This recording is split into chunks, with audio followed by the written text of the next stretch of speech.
You're listening to Psych to Parent, where we turn brain science into tiny wins at home.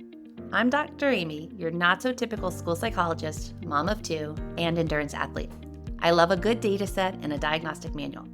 But I also forget permission slips, overthink IEP emails, and occasionally replay the moment I snapped at my kids in the car. In other words, I'm in the messy middle with you, not above it. This show is for parents of big feeling, big thinking kids who are tired of vague advice and Pinterest perfect behavior charts. Each episode, I'll pull back the curtain on what I see in real evaluations, school meetings, my private practice, and my own kitchen, and translate the research into simple scripts, tiny routines, and nervous system friendly tweaks you can actually use. Think of it as a nervous system rehab meets mindset coaching meets a smart, slightly spicy, non-judgy friend in your earbuds. We'll take one real life challenge at a time and shrink it down into 1 or 2 tiny wins you can start this week. No perfection, no 47-step sticker systems, just small, repeatable shifts that add up over time. Quick legal-ish note in plain English. This podcast is for education and support. It's not therapy, it does not create a clinical relationship, and it's not a substitute for personalized medical or mental health advice. If you're worried about your child's safety or mental health, or your own, please reach out to a trusted professional. Okay, deep breath, drop your shoulders. You're not behind and you're not alone. Let's get psyched to parent. Picture this. It's after school, backpacks are in a pile, shoes are somewhere, not where shoes belong. Everyone's hungry. Your nervous system is already doing math you didn't sign up for. And your kids are in what I call the sibling fairness tribunal. There's an iPad, there's a timer, there's a rule, and your strong-willed, big-feeling kid is like, that's not fair. You said 5 minutes, he had 5 minutes, now it's my turn. And then it happens. Your kid gets so angry, the words come out fast and hot. I hate you. You're the worst.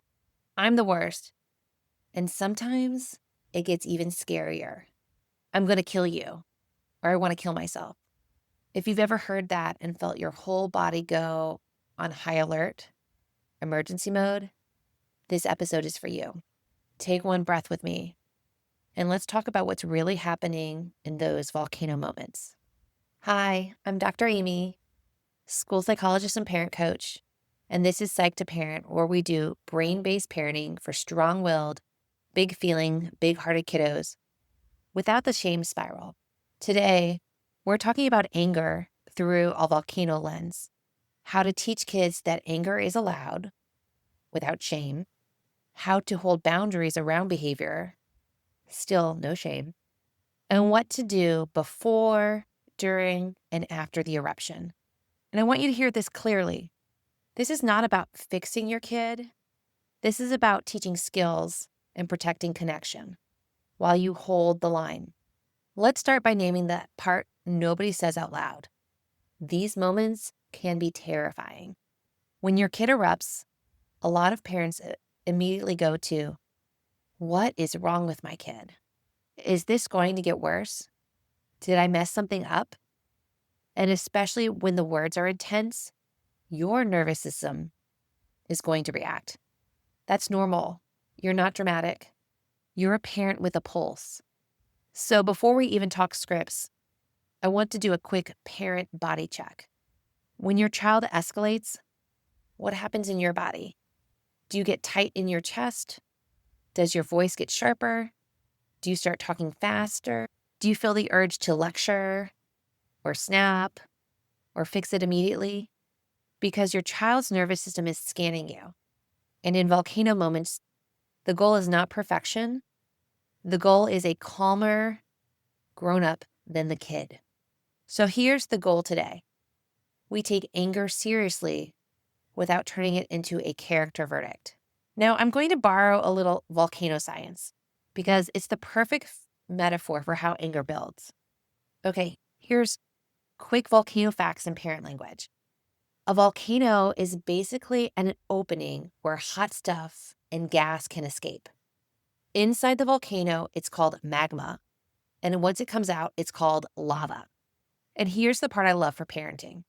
How explosive an eruption is can depend on things like gas and how fast things rise. Because when things rise slowly, gas can sometimes escape more gradually. And when things rise fast, the release can be more intense. Here's a parent translation. If we can notice the build earlier, we can sometimes reduce the blast radius. Now, here's a simple volcano stages map you can hold in your head. Stage 1, lava is deep. Your kid is most likely fine. Stage 2, lava is rising. Your kid might get more sensitive, more irritable, more don't talk to me kind of vibe. Stage 3, lava is near the top. Your kid is snapping, policing fairness, their body looks tense. Stage 4 is eruption. That's where we see big words, big body, loud behavior. Stage 5 is cooling, where we're quiet, there's tears, exhaustion, or that weird nothing happened kind of vibe. And I want you to hear this. The parenting goal is not prevent all eruptions forever. The goal is catch it earlier, like at stage 2 or 3, where skill building can actually work. Now let's apply that to kids, because the goal is not never get angry. It's learn what to do with anger. Here's the non-negotiable.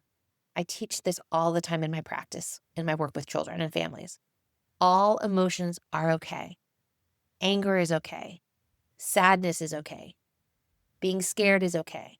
Being silly, happy, joyful. All of those emotions are okay. And also, I teach not all behaviors are okay. So in your house, you can say, it's okay to be angry, and it's not okay to hit your brother. Anger isn't the enemy. Unsafe behavior is the problem. And I want to add one more piece that is huge for strong-willed, big-feeling kids. Feelings come in different sizes. Small anger, medium anger, huge anger. The bigger it gets, the harder it is to steer, which is why we focus so much on early signals. Because once the lava is already out, that is not a teaching moment. That's a safety and calming moment. Before we get into what to do, let's do a quick what not to do, said with love, because it's so easy to accidentally pour gasoline on lava. Here are my 2 quick don'ts that I say to you with love. Number 1, don't lecture during the eruption. If your kid is in full volcano mode, their brain is not in a learning mode. The lecture will land like static. Number 2, don't match their intensity. If you go lava to lava, nobody wins. You can be firm and calm at the same time. This isn't about being a robot. This is about choosing containment over escalation. Now we need a safety sidebar because sometimes kids say really scary things in the heat of an eruption. If your child says something scary like, I'm going to kill you, or I want to kill myself, or I want to hurt you, here's what I want you to do first. Pause, breathe, get grounded. Then think safety first. If you believe your child might hurt themselves or someone else, treat it as a safety situation and get help right away. Contact a local crisis resource, your child's healthcare provider, or emergency services if needed. You're allowed to treat safety seriously without turning that moment into, my child is bad, or my child is broken, or I failed my kid. And you're also allowed to say, this is bigger than I can manage alone, and we're going to get support. Now let's talk about what to say in the moment when that lava is already at the top. When your kid is erupting, your job is not to give a TED Talk. Your job is co-regulation plus safety plus fewer. Here's your anchor script. I can see you are having a really hard time right now. I'm here. I want to help you work through this. How can we settle the lava in your body? That line does 3 things. It names the struggle without shaming. It communicates safety and connection, and it moves towards regulation. And here's a key pacing move. Say it slower than you think you need to. Fewer words, softer voice, lower speed, because your calm is part of the intervention. Now, I'm going to give you a few more scripts because it's always hard to stay calm when your kid is loud. And you need language that holds the line without shaming. Here are a few scripts that you can rotate through.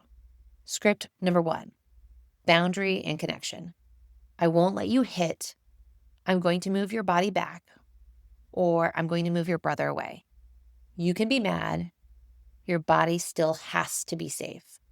Script number 2, around fairness and justice sensitivity. Fairness matters to you. I get that. The plan is timer and then turn. I'll help you switch. Script 3, when your own lava is rising in you as a parent. You can say, my body is getting hot too. I'm going to take one breath so I can be the calm grown-up. Script number 4, when your kid says, I hate you. I hear how mad you are. Those are big words. I'm still here. Again, we're not debating language in the moment. We're setting safety and connection until the lava cools. Now let's talk about what makes volcano moments more likely. Because most eruptions have warning signs, and that's where we can actually do something. A lot of volcano moments happen when the kid's day has been full of demands, transitions, social stress, frustration, and then home becomes the place where it all spills out. And for strong-willed, big-feeling kids, one major trigger is fairness. Timer issues, it's my turn, he got more, that's not fair. Their inner justice system is loud. They don't always follow rules perfectly, but oh my gosh, they sure can enforce them on everybody else. And I want you to notice, the early signs are usually small. That's why they're easy to miss. Until you're standing in the kitchen thinking, how do we get here? For some kids, lava rising looks like talking faster, getting bossier, going quiet and stiff, policing everyone. Stop looking at me. Don't touch my stuff. That's not fair. And for you, detective work also includes basics. Are they hungry, tired, overwhelmed, sick, overstimulated? Sometimes the volcano is about the iPad, and sometimes it's about the fact that their brain has been working overtime since 8 a.m. Here's the most powerful move. We teach the volcano map before the eruption, not during it. When things are calm, say something like, anger is normal, everyone has it, and anger comes in different sizes. Then build a simple scale together with your kid. 1 is tiny annoyed, 3 is frustrated, and 5 is lava at the top. And then you can ask, what does your body do at a 3? What does it do at a 5? You can make it visual. Draw a picture of a volcano, mark the lava level, or just use your hand, low, medium, and high. This helps kids externalize it. I'm not bad. My lava is high. Now let's name the difference between safe anger and unsafe anger so your child doesn't confuse feeling angry with being bad. In kid language, and anger can come out in unsafe ways like yelling, breaking stuff. And when unsafe anger shows up, you redirect towards words. Instead of throwing, tell me what's bothering you. Instead of hitting, even imperfectly, notice it. That was anger with words. That's a skill. This is reinforcing. This is learnable. Now we're going to teach the why under the anger because anger usually has a message. In calm time or after everyone is settled, you can ask, what was the anger trying to protect today? What felt unfair or felt hard? What did you need? This isn't therapy speak. This is skill building, helping kids connect the anger to the problem underneath it. And for big feeling kids, that why is often something like, it wasn't fair. I didn't feel in control. I felt embarrassed. I don't know how to switch. Which leads us to the next part, giving kids options before they blow. We give kids choices for what to do when lava is rising because choice lowers power struggles. Build a short lava plan menu with your kid. Maybe it's compromise, like taking turns, or boundaries, like one more ride, then we leave, or basics like snack, rest, break, quiet time, outside time. You're teaching, we can do something about this before it explodes. And if your child is willing, practice it like a tiny role play, literally like 30 seconds. You can say, okay, pretend the timer went off and you feel lava rising. What can you say? They can say, I need a break, or I'm mad, or even just lava. And then you say, nice, that's anger with your words. That's a skill. The point isn't perfect practice. The point is your child has a rehearsed path besides explosion. Now, I want to make this very real with one super practical sibling plan, because iPad fights don't need a philosophy, they need structure. If sibling fights are your main volcano trigger, try this micro plan. Timer, turn, trade, and I will stand here for the switch. Because sometimes kids don't need a new rule, they need help with the transition. And if your child struggles with switching, you can say, this is a hard skill. I'm going to help you practice it. Again, not shaming, we're skill building. Now let's talk about what happens after the eruption, because lava cools and then we still have a mess. After things are calm and the lava's cooled, you can say something like, we're back, your anger was big, and some things happen that we need to repair. Then keep it simple. What happened? What do we need to fix? What can we try earlier next time? And I want to say this very clearly. Repair is not punishment. Repair is the relationship skill your child will need for life. We don't judge the feeling, we clean up the impact. And now it's time for my school psych in your back pocket, because home eruptions often connect to school day pressure. If the school says they're fine and you're like, respectfully, my house is a volcano at 4:12 p.m., you're not alone. Here's how to approach the school conversation like a calm detective. You want to bring a couple of things with you, like 2 to 3 specific examples of what you're seeing at home, especially after school. 1 curiosity-based question, and a small request to look for patterns. Here's a short email script you can steal from me. Hi, Mr. Brown. We're noticing more intense anger after school lately, especially on days with maybe it's transitions, group work, testing, unstructured time. I'm trying to understand what builds pressure during the day so we can support them earlier. Are there times you notice them working the hardest to hold it together? And is there one small support we could try, like a quick check-in or a transition warning, to see if it reduces that after-school crash? And if you tend to freeze in school emails, here's a tiny win from my own planning brain. Before you write, jot down 3 bullets so you stay clear and don't accidentally write a novel. All right, let's land this with tiny wins you can actually try this week, even if you're exhausted. Tiny win number 1, teach a 1 to 5 lava scale during a calm time to your kiddo. Tiny win number 2, practice the exact script once when everyone is fine. Like, let's settle the lava in your body. Tiny win number 3, choose one predictable hotspot. Maybe it's iPad timer, homework, bedtime, and make a 1-sentence plan. When lava rises, we fill in the blank. Tiny win number 4, after a calm moment, do a 2-minute repair. What happened? What do we fix? What can we try earlier next time? Tiny win number 5, do one 30-second role play this week. Timer went off. What can you say besides yelling? Pick one is enough. Now, quick recap. Here's the volcano plan in 4 steps. Notice the signs. Notice the early lava signs. Name it without shame. Vent safely. Words, break, help switching. Repair after. Fix the impact. Practice the skill. Before you go, make sure you grab the Big Feelings Decoder in the show notes. It will help you translate those meltdowns into what's really happening in your child's brain and give you a few go-to scripts you can use tonight. I'm really honored to be one of the people cheering you on as you parent your strong-willed, big-feeling, big-hearted kiddo, especially in that very specific window of time where the socks are off, the snack request is somehow an emergency, the sibling fairness tribunal is in session, and you can practically see the lava rising. And it's somehow still your job to be calm about it. Like, okay, we'll keep making the homeschool puzzle less mysterious together. One better question at a time, one same kid, different math reminder at a time. one reset before requests after school, one dot log sentence, one email that's clear and firm without being a novel. And the next time you sit at that tiny round table in that tiny chair, remember, schools have expertise, and you are the expert on your child. Your insight is not extra, it's essential. You're not behind.